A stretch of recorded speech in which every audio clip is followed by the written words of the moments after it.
Imagination.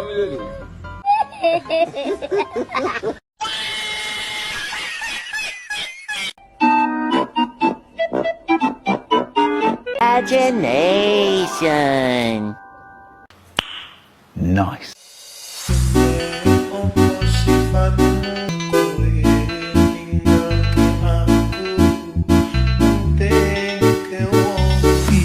Bismillahirrahmanirrahim. Assalamualaikum warahmatullahi wabarakatuh. Perkenalkan, nama saya Naila Adinda Muhtar, NIM 231720835, Kelas A, Angkatan 023, Jurusan Pendidikan Jasmani. Baik, di sini saya akan menjelaskan tentang angka kecukupan gizi atau AKG. Mari simak video saya. Baik, di sini saya akan menjelaskan tentang pengertian AKG atau angka kecukupan gizi. Angka kecukupan gizi atau yang selalu disebut mengatakan dengan AKG adalah jumlah zat gizi, makronutrien dan mikronutrien yang dibutuhkan oleh seseorang setiap harinya untuk menjaga kesehatan, pertumbuhan, dan aktivitasnya. AKG ini berbeda-beda untuk setiap orang, tergantung pada usia, jenis kelamin, aktivitas fisik, dan kondisi kesehatan. AKG ditetapkan berdasarkan kebutuhan zat gizi yang dibutuhkan untuk yang pertama, pertumbuhan dan perkembangan, metabolisme, aktivitas fisik, dan kehamilan dan menyusui. Kondisi kesehatan. Baik, penjelasan dari pertumbuhan dan perkembangan. AKG untuk anak-anak dan remaja lebih tinggi daripada orang dewasa karena mereka masih dalam masa pertumbuhan. Terus selanjutnya, metabolisme. Tubuh membutuhkan energi dan nutrisi untuk menjalankan fungsi-fungsi tubuh seperti bernapas, pencernaan makanan, dan mengatur suhu tubuh. Selanjutnya, aktivitas fisik. Orang yang aktif secara fisik membutuhkan lebih banyak energi dan nutrisi daripada orang yang kurang aktif. Kehamilan dan menyusui. Wanita hamil dan menyusui membutuhkan lebih banyak energi dan nutrisi untuk mendukung pertumbuhan janin dan produksi ASI. Terus selanjutnya, kondisi kesehatan. Orang dengan kondisi kesehatan tertentu seperti diabetes atau penyakit jantung mungkin memiliki kebutuhan gizi yang berbeda. Baik, ada beberapa contoh AKG untuk zat gizi yang penting. Yang pertama, energi.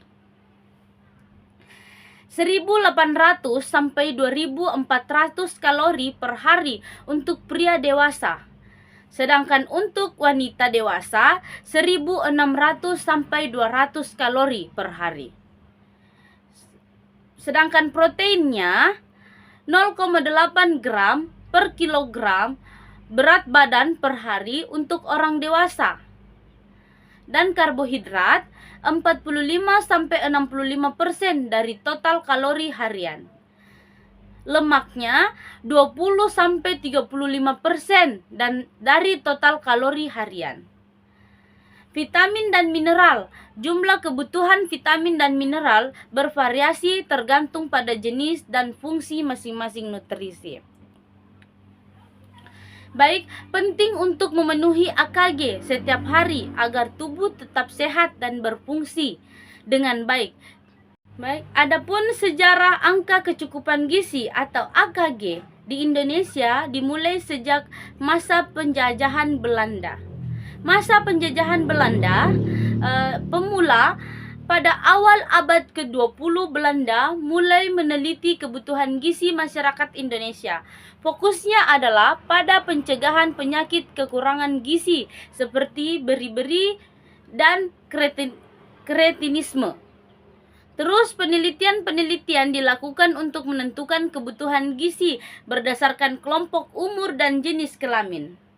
Hasil penelitian ini digunakan untuk merumuskan standar gizi berdasarkan kelompok umur dan jenis kelamin. Digunakan untuk merumuskan standar gizi dan program penyuluhan kesehatan masyarakat. Terus masa kemerdekaan. Tahun 1950-an, setelah kemerdekaan, pemerintah Indonesia terus-menerus melakukan penelitian dan pengembangan standar gizi. Dan tahun 1960-an, standar gizi yang ditetapkan oleh Belanda direvisi dan disesuaikan dengan kondisi Indonesia. Selanjutnya tahun 1970-an terbentuknya Lembaga Pengembangan Sumber Daya Manusia atau sering disebut BPSDM. Kementerian Kesehatan yang bertugas mengembangkan standar gizi dan menyelenggarakan pelatihan bagi tenaga kesehatan di bidang gizi. Tahun 1980-an, Peraturan Menteri Kesehatan Nomor 323 Menkes per FII 1980-an tentang angka kecukupan gizi AKG untuk masyarakat Indonesia diterbitkan. Baik perkembangan AKG di Indonesia. Revisi AKG terus diperbarui dan direvisi sesuai dengan perkembangan pengetahuan gizi, kebiasaan makanan dan kondisi kesehatan masyarakat di Indonesia. Penetapan AKG di Indonesia ditetapkan oleh Kementerian Kesehatan dan menjadi pedoman bagi program gizi nasional. Penerapan AKG diaplikasikan dalam program pelayanan kesehatan gizi, promosi kesehatan, dan pembuatan pedoman konsumsi makanan. Sejarah AKG di Indonesia menunjukkan evaluasi dalam memahami kebutuhan gizi masyarakat. Proses penelitian dan penyesuaian terus berlangsung untuk menjamin akuratnya standar gizi yang sesuai dengan kondisi Indonesia. AKG menjadi pedoman penting bagi program gizi nasional untuk meningkatkan status gizi masyarakat di Indonesia. Adapun tujuan utama dari angka kecukupan gizi atau AKG adalah untuk menjamin kesehatan dan kesejahteraan optimal setiap individu. AKG membantu mencegah kekurangan gizi. AKG memastikan bahwa setiap orang mendapatkan cukup nutrisi untuk pertumbuhan dan perkembangan yang sehat, serta untuk menjalankan fungsi-fungsi tubuh secara optimal. Mencegah kelebihan gizi. AKG juga membantu mencegah kelebihan asupan nutrisi yang dapat menyebabkan penyakit kronis seperti obesitas, diabetes, dan penyakit jantung. Terus meningkatkan kualitas hidup. Dengan memenuhi AKG, individu memiliki lebih banyak energi, stamina, dan daya tahan tubuh. Hal ini berdampak positif pada kualitas hidup, produktivitas, kerja, dan kemampuan belajar. Memperkuat ketahanan tubuh. Asupan nutrisi yang cukup membantu tubuh dalam melawan penyakit dan infeksi sehingga meningkatkan ketahanan tubuh. Terus mendukung program kesehatan nasional. AKG menjadi dasar untuk merumuskan berbagai program kesehatan nasional seperti program gizi, program imunisasi, dan program kesehatan ibu dan anak. Terus yang selanjutnya menjadi pedoman bagi tenaga kesehatan. AKG digunakan oleh tenaga kesehatan seperti dokter, ahli gizi, dan perawat untuk memberikan rekomendasi gizi yang tepat pada pasien. Adapun AKG merupakan pedoman gizi penting untuk mencapai status gizi yang optimal bagi setiap individu. Dengan memahami penerapan AKG, kita dapat mencegah kekurangan dan kelebihan gizi, meningkatkan kualitas hidup, dan mendukung program kesehatan nasional. Adapun fungsi kecukupan gizi. Ada beberapa fungsinya, yaitu yang pertama, pedoman konsumsi.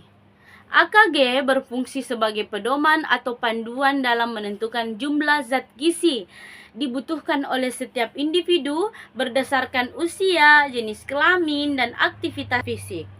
Terus yang kedua, pencegahan kekurangan gizi.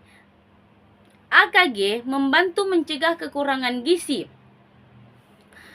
dengan memastikan bahwa setiap orang mendapatkan cukup nutrisi untuk pertumbuhan dan perkembangan dan kesehatan optimal.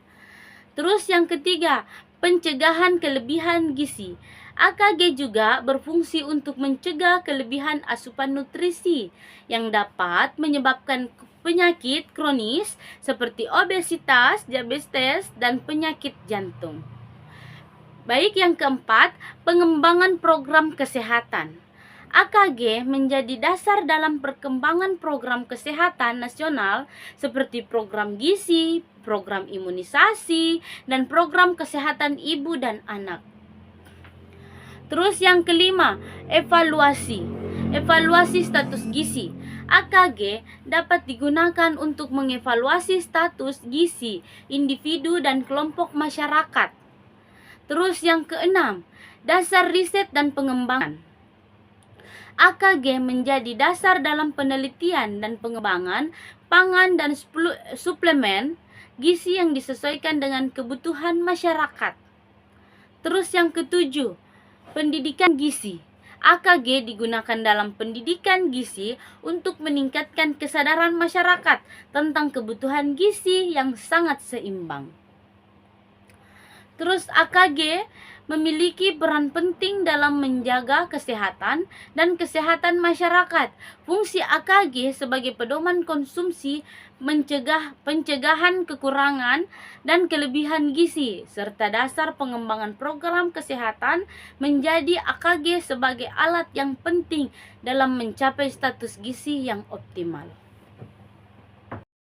Adapun manfaat AKG. AKG kecukupan gizi sangatlah luas dan berdampak positif terhadap kesehatan dan kesejahteraan individu maupun masyarakat secara keseluruhan.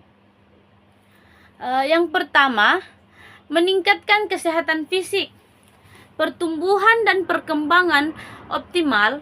AKG memastikan asupan nutrisi yang cukup untuk pertumbuhan dan perkembangan yang sehat, terutama pada anak-anak dan remaja. Terus yang kedua, meningkatkan daya tahan tubuh. Asupan nutrisi yang seimbang memperkuat sistem kekebalan tubuh sehingga lebih tahan terhadap penyakit dan infeksi. Terus pencegahan penyakit kronis. AKG membantu pencegahan penyakit kronis seperti obesitas, diabetes, penyakit jantung, dan kanker tertentu dengan pengatur asupan nutrisi dan energi yang tepat. Terus selanjutnya, peningkatan kualitas hidup, lebih banyak energi dan stamina. Asupan nutrisi yang cukup memberikan energi dan stamina yang lebih baik sehingga meningkatkan produktivitas dan kemampuan dalam melakukan aktivitas sehari-hari. Terus meningkatkan konsentrasi dan daya ingat.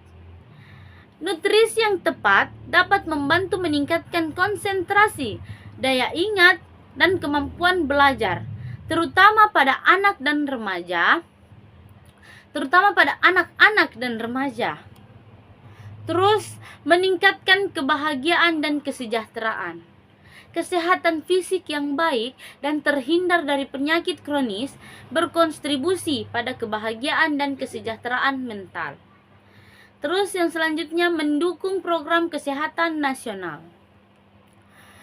Pengembangan program gizi. AKG menjadi dasar dan merumuskan program gizi nasional yang efektif dan terarah untuk meningkatkan status gizi masyarakat. Terus meningkatkan status gizi masyarakat. Dengan menerapkan AKG diharapkan pada peningkatan status gizi masyarakat, terutama di daerah rentan terhadap kekurangan gizi. Terus mempermudah penyusunan kebijakan kesehatan. AKG memudahkan penyusunan kebijakan kesehatan yang terkait dengan gizi seperti program imunisasi, program kesehatan ibu dan anak, dan program pencegahan penyakit kronis. AKG merupakan alat yang penting untuk menjaga kesehatan dan kesejahteraan masyarakat Dengan memahami dan menerapkan AKG, kita dapat meraih manfaat yang luas, mulai dari meningkatkan kesehatan fisik, meningkatkan kualitas hidup, hingga mendukung program kesehatan nasional. Baik, untuk memenuhi kebutuhan gizi sesuai AKG, Anda perlu mengonsumsi makanan yang beragam, seimbang. Ada beberapa contoh yang saya akan berikan kepada Anda. Yang pertama itu sumber karbohidrat, yang itu contohnya seperti nasi.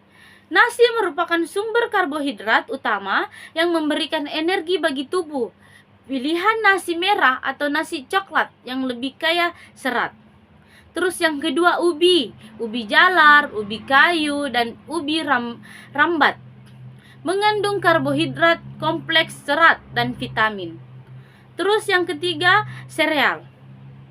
Oatmeal, roti gandum, dan sereal sarapan yang kaya serat dapat membantu menjaga kadar gula darah yang stabil, supaya tetap stabil. Terus yang keempat, buah-buahan seperti pisang, apel, jeruk, dan mangga. Mengandung karbohidrat sederhana yang dapat memberikan energi yang cepat.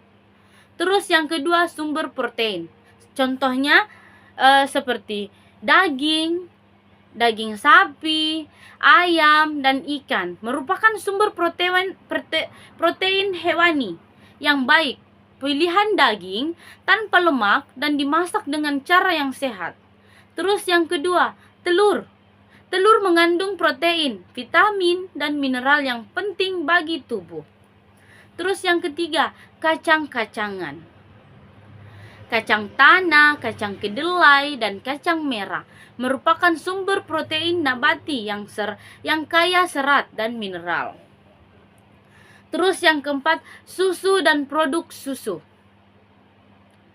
Susu, yogurt, dan keju mengandung protein, kalsium, dan vitamin D yang penting untuk kesehatan tulang. Terus yang selanjutnya, sumber lemak sehat seperti ikan salmon, tuna, dan makarel. Kandungan asam lemak omega 3 yang baik untuk kesehatan jantung. Terus alpukat. Alpukat mengandung lemak tak jenuh tunggal yang baik untuk kesehatan jantung. Terus yang ketiga, kacang-kacangan, kacang almond, kacang kenari, dan kacang mente.